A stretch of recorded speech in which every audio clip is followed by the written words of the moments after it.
Hello class, and welcome to week 7's discussion for Project Muse. Before I get started, I want to say according to course guidelines, historians must be honest and objective in their research and must be dedicated to a reasoned investigative reconstruction of primary sources.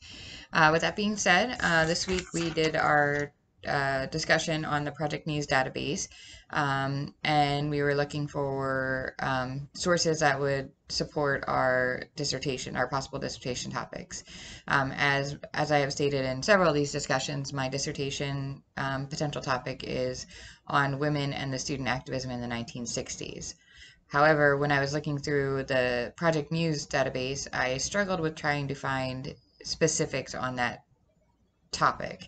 However, they did have a generalized more sources on the student activism in the 1960s.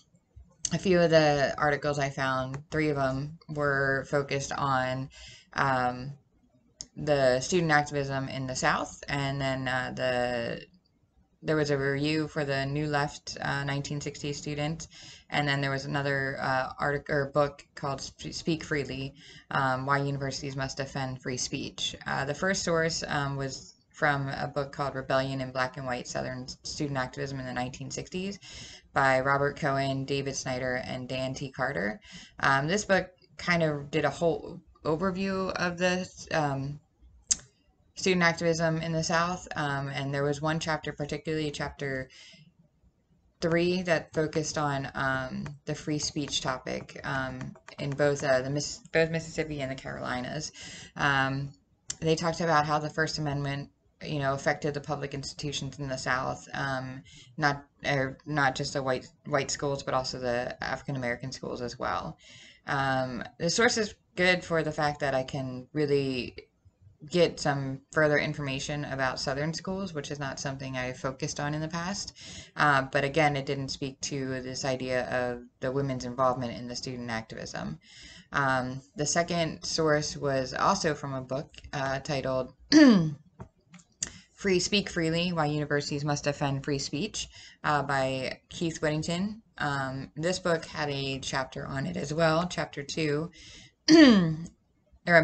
chapter 3, and spoke to how the 1960s really were involved in the civil rights activism, and how the faculty members either supported or didn't support, and how they invoked this First Amendment idea of the free speech movement.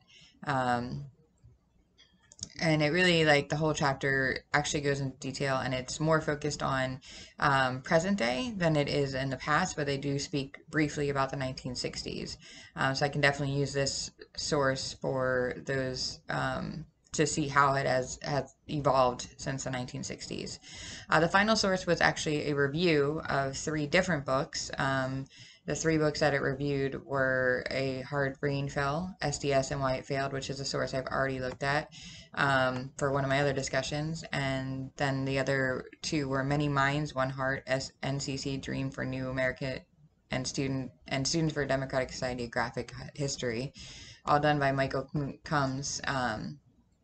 And this review really just talked about those particular books and how they offered information about the topic of student activism.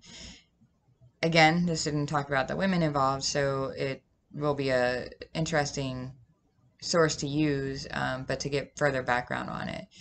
So I did struggle with the Project Muse database this week. I couldn't really find a lot of articles or sources that focused on the particular, the more specific topic idea, the women and student activism in the 1960s, but I did get a lot of overall information which will be beneficial for my dissertation topic. Thank you.